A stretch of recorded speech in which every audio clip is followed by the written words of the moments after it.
Hello again, everybody. Diamond Jims 45 here. Welcome back to the channel. Beautiful, sunshiny day here in southwestern Indiana. Hope you're enjoying your weather wherever you are, wherever you may be across this great land and through the internet. Anyway, I want to touch on a couple subjects today. One being the upcoming World Series. This is Wednesday, the 22nd of October, and the World Series starts Friday night. And my prediction is I don't think if this goes a game six, I'd be surprised. I think the Dodgers are going to take this rather handily. I think their pitching has been rested well through the season. They were there last year, won it, and just think they'll take it home with them. Blue Jays might win one on their home field the first couple of games, but I think the Dodgers are going to celebrate on Dodger soil, so to speak. So Pepino Man, get that mound ready and the infield ready, and everything will be hunky-dory, I think, for the Dodgers. That'll give them World Series title number 9. My beloved Cardinals have 11 and have had the most in the National League since 1944. And I've asked a couple different content creators that talk about the Cardinals quite a bit. I've asked them both, well, who gets to 12 first, the Cardinals with 11 or the Dodgers currently with 8? And they don't answer. So we'll see. You know, anything can happen in the World Series. It's only 7 games.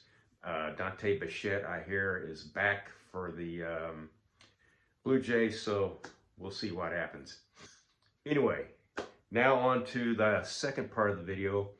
Went to see a movie last night with Mrs. Diamond Jims 45 at the local theater, Soul on Fire. It's a movie about a fellow by the name of John O'Leary who grew up in St. Louis in the 80s, went to St. Louis University and started a contracting business, and eventually got to be a world famous speaker, a motivational speaker, different places all over the country, all around the world. His story is such that about around the age of 8, he was playing around with matches and gasoline, which is not a very good combination, in his garage at his house. And, you know, next thing you know, he's burnt, you know, over quite a huge percentage of his body. A large, I think they said it was 87% third-degree burns. Anyway, he's in the burn unit. They don't think he can make it. And Jack Buck hears about this little kid in this burn unit at the hospital. And Jack Buck's at a banquet wearing a tuxedo.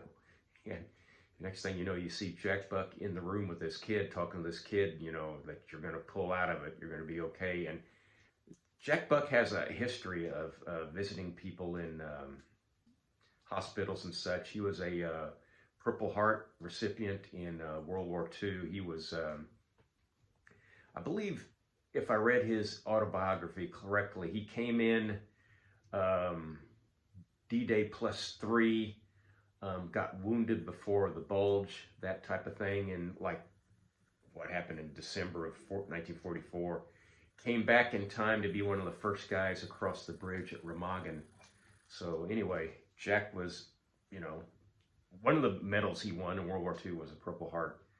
And so he would also often just hop in his car and head over to Marion, Illinois, to a veterans hospital there, and just spend time with the fellas there and see how they were doing, trying to cheer them up and that type of thing. But anyway, Jack builds this relationship with this little John O'Leary kid, and they, you know, the kid finally gets cured miraculously. You think this kid, there's no way this kid can live through this, because, you know, the infection's going to come around and that's what's going to kill him. But anyway, he makes it, lives a full life. Living today,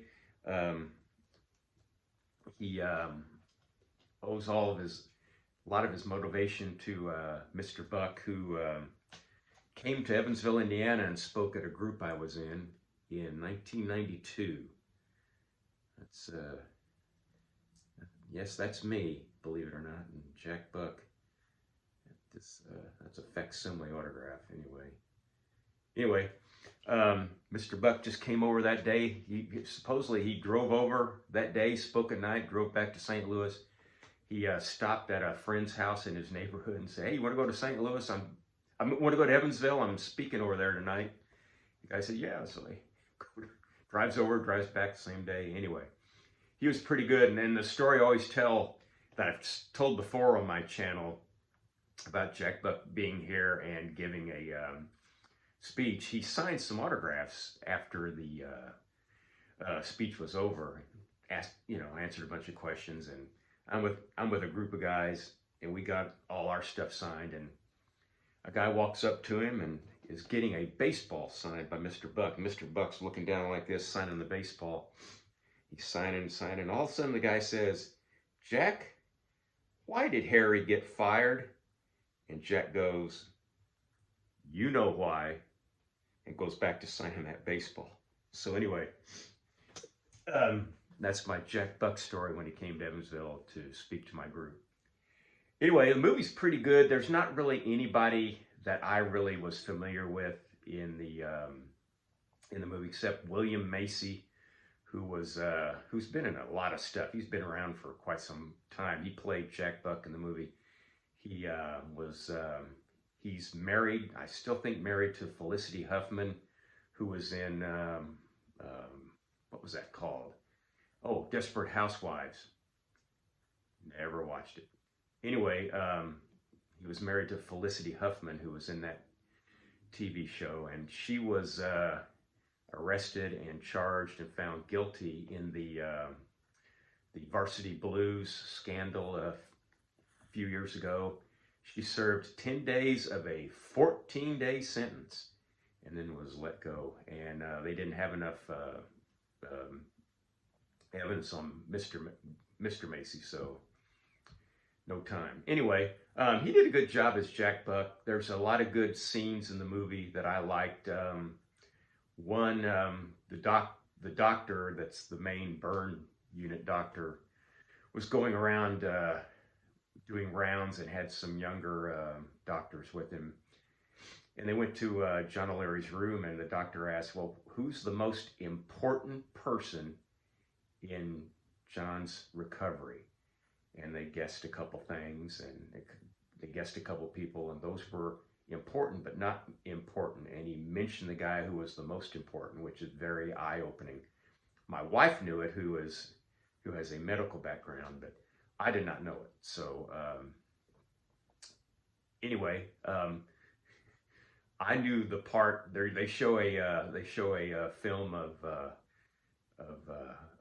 Tom Lawless hitting his World Series home run. And I told my wife I said, "This is a home run," and I told my wife how it ends before they show it. Anyway, another good part of the movie is when John O'Leary finally graduates from St. Louis University, and Mr. Buck is there, and Mr. Buck gives him a memento that meant a lot to Mr. Buck. And you can tell that Mr. Buck is getting older now. I believe this is like 2000-ish, and I believe Mr. Buck died in 2002. But anyway, that's another good part of the movie. Ozzie Smith's son plays Ozzie Smith, a playing days Ozzie Smith, and near the end there's a Ozzie Smith cameo. So that was interesting. So all in all, the movie gives a nice moral to the story, so to speak. That something I always tell people, and I always tell people that they sell themselves short. And you're hearing this, I'm telling you this from a guy that is the Babe Ruth of selling himself short. But people sell themselves short. You never know when the chips are down what you can do. And a good illustration of that is when the they have John as a kid pulled out of the house, and they're putting the fire out. What the superhuman effort, honestly, his little sister does for him before the paramedics and the fire department gets there. And you just don't know what you can do because you sell yourself short. People that don't sell themselves short, those are called a lot of Navy SEALs, Army Rangers. Those are people that do not sell themselves short. I'm not saying that if you push out that extra rep or go that extra step when you're walking out there, or make that extra sales call while you're working, that everything's going to work out right. But maybe it does, and you just don't know unless you try. You miss 100% of the shots you never take, and that's the moral I got out of the show. So anyway, I thought it was a good movie, good positive message. Ran about about an hour and just short of 2 hours, and really good, really fun. It was fun seeing a CGI Busch Stadium 2, which was, that place was just a fun place to go. It was just a nice place to spend as a teenager, a hot Sunday afternoon with your friends. You drive over from southwestern Indiana on old US 460, if you know, you know. And then finally Interstate 64 from southwestern Indiana over to St. Louis. Anyway, really nice movie. Glad I spent the time going to see it. And hope you do too, if you're so inclined. But at any rate, golly, once again, thanks for sticking with me this long. My last video, I think I had the most comments I ever had. Thank you for those. Please comment on this one, leave a like, please subscribe, and once again, so long for just a while.